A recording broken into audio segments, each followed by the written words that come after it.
Something weird started happening in our ad accounts this year. We'd launch a campaign with broad targeting, barely touch the audiences, and it would crush. But then we'd run that same ad and that same offer with laser-focused interest tags or custom lookalike audiences, and the performance would tank. At first, I thought it was a fluke, but then it kept happening over and over again. And that's when it hit me. Meta doesn't care about targeting anymore, not the way it used to. And in this video, I'm going to cover what I would do if I had to start over with Meta ads in 2025 and going into 2026 from scratch, because the game has changed. And if you're still running ads and trying to find that perfect target audience, you're playing the wrong game. Meta's no longer about who you target, it's about what your ads are teaching the algorithm. And here's the thing, most people are teaching the algorithm the wrong things. So stick with me, because in this video, I'm going to break down what Meta actually uses to scale winning ads, what to focus on instead of targeting, and 3 creative styles that are quietly outperforming everything else right now. For those of you new to my channel, my name is Rafael Hernandez, and I've managed over 10 million in ad spend, ran ads for Neil Patel for LP Digital and Uber Suggest, and scaled multiple offers past 100K months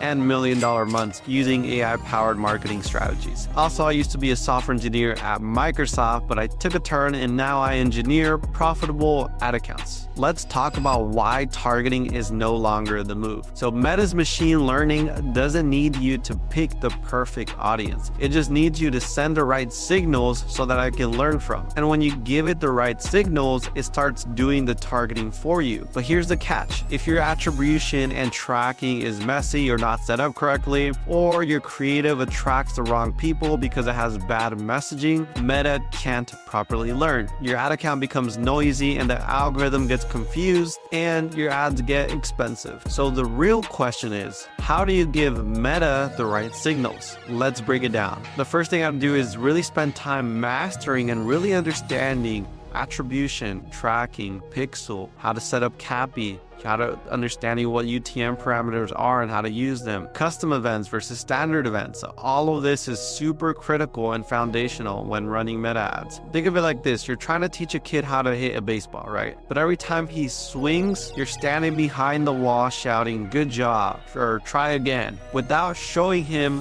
what actually is working. That's what bad attribution feels like to Meta. You're giving feedback, right? Like the kid, you're giving him feedback, "Good job," but not telling him exactly what is working and what he's doing right. And with that, it can't really learn. The kid can't learn, the algorithm can't learn. The second thing I'd do is I'd stop thinking of creative as content and start treating it like targeting. Because in 2025 and beyond, creative is the new targeting. Your ad doesn't just persuade, it filters. Every second of your creative is teaching Meta who your ideal customer is. The scroll time, the clicks, the conversions, it's all part of training the algorithm and training the loop. And this is where most marketers mess up. They test headlines and primary text, but ignore the concepts and the angles behind the creative, which in reality, the creative is becoming more and more important every single year. So it's no longer about small tweaks and changing the button color or the background color of an ad or swapping out a bunch of hook variations. It's not changing the idea behind, because really what you want to do is think about creatives as angles and concepts. So creative angles and creative concepts. And also there's creative formats. And we'll go into that more in a sec, because the creative formats that are working best right now are the ads and creatives that don't look like ads. They just look like you're watching another piece of content on your feed. So let me ask you a question. When was the last time you clicked on an ad that looked like an ad? Exactly. So think about this for a second. When you're on Instagram, when you're on Facebook, TikTok, whatever it is, do you want to see ads, or do you just want to see organic content that, you're expecting from the platform? And the reason is we just don't want to be sold to at the end of the day, right? We go on these platforms because we want to be entertained, not sold to. One thing that we've seen is that the highest performing meta creatives in 2025 don't feel like ads at all. They feel like social posts. They feel like organic social content.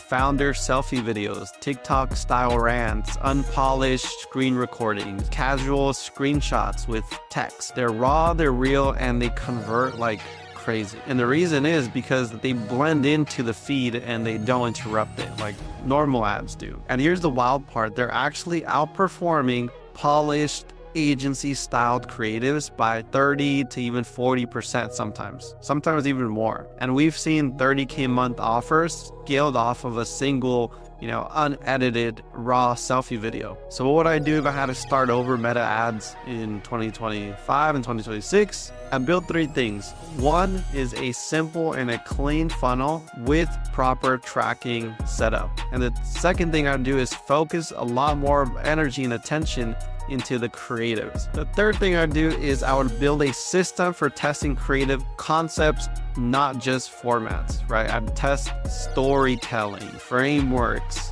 some social proof and case studies. Because remember, Meta's algorithm is analyzing everything, it's watching everything, and it's learning from what works from the signals that you're sending it. And if you give it the wrong signals and the wrong data, it won't just underperform, it'll actively optimize in the wrong direction. So giving you low quality leads and leads that are not your ideal persona or dream buyer. And as a bonus, I'm giving you 3 ad styles that are outperforming right now. The first one is the founder rant. So you hit record, you speak to the pain point that your buyer feels, then offer the solution. It's fast, it's raw, and if it's coming from the founder, it's even better, right? It's very personal, and they build a connection with the founder and the brand. The second one is a story time with the call to action. So you lead with a surprising story, something that hooks them in, and then you close with the transformation that your offer delivers. And you want to make it feel natural, like you're talking to a friend, and it converts really, really well. The third one is POV breakdown. So you record your screen or a trending post and you give commentary around it. Like you can also use like a green screen for this. And this works because it mimics content that people are already consuming. Every one of these formats feels very, very organic and raw, and that's why they work. So, and just to recap really quick,